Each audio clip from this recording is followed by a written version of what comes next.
election, the importance of this race, and the lawfare that is being used against her husband, her family. Here's part one of that interview. Take a look. Madam First Lady, it's great to see you again. Nice to see you too. Thank you for doing this. You don't love media interviews, and I don't blame you, because I watch a lot of media too, and I've been part of it for 35 years. We are grateful that you're here. Thank you for doing this. Thank you. So, with 34 days away from an election, I've covered politics my whole life.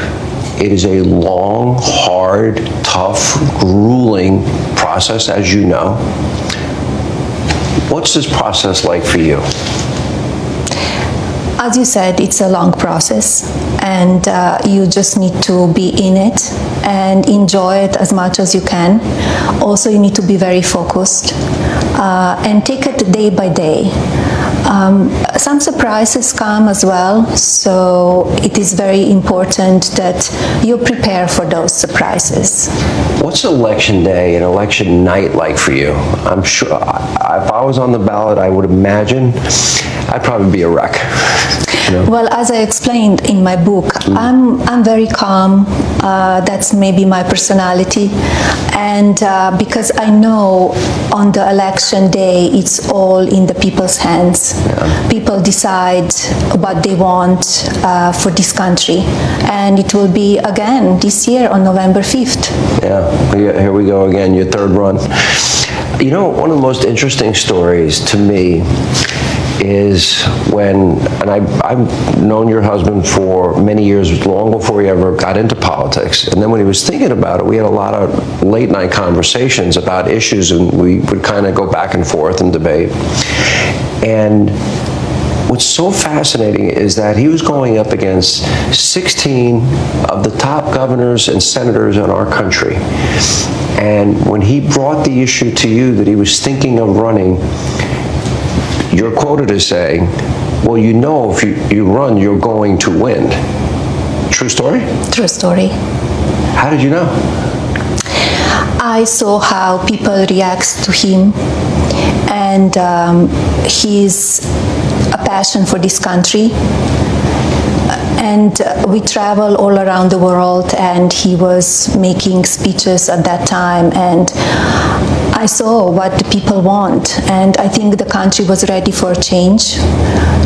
They wanted to have somebody who was not in politics all the time, and I saw it. I saw in him as well that he really wants to do it at that time. He was talking for many years, but he really felt 2016 was the right time.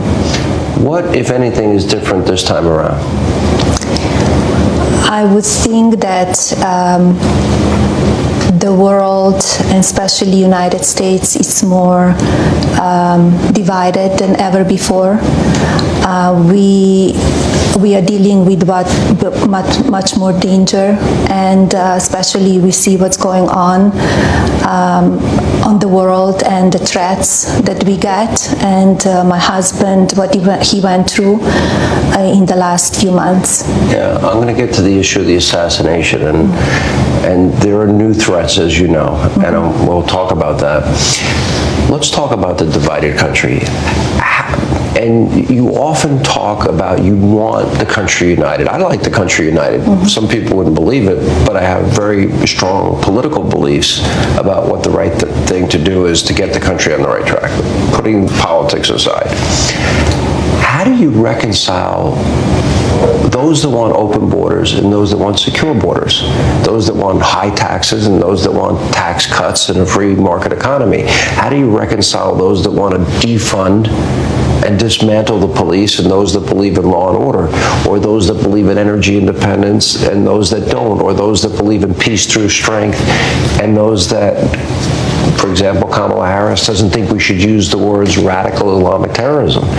How do you reconcile such differing views in your view and be united as you want, like you talk about? I think we need to listen each other. I think we need to we have different perspectives. We have different beliefs. We need to respect our freedom of speech, our individuality. I think it's very important that ideas are heard, that we have a very straightforward communications, and we share the idea, we debate, because I think with that we could have innovation and success in this country. I feel it's troubling trade in this country that we are canceling people that they don't agree on certain issues. I want to talk to you about, you've been a victim of cancel culture in ways that I never knew about. And I want to get to that too in the course of this interview. Politics, though, has gotten pretty rough and tumble. And again, having done this for over three decades, look at what you and your family have had to go through.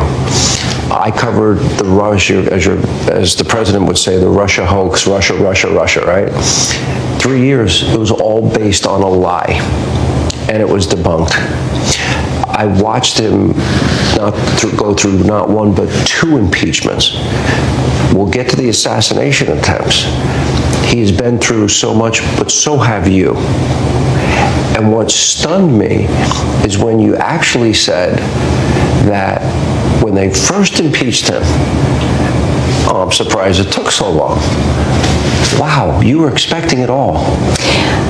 I did, because I saw how they treat him, how the media was against him.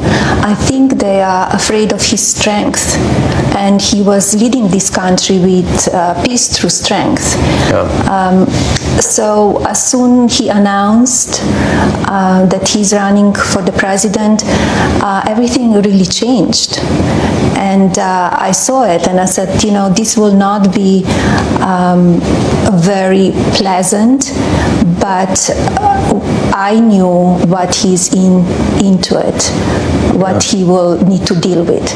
And as soon he announced a presidency, and then when he won, they start already talking about the impeachment. The opposition newspaper had the front page story, impeachment is starting. So I always said to him, what is next? So it's, in one way, you're not surprised, and every event that it happened, I'm thinking, what is next? What they are trying to do? And you always fear the worst, and that it happened. Hey, Sean Hannity here. Hey, click here to subscribe to Fox News YouTube page and catch our hottest interviews and most compelling analysis. You will not get it anywhere else.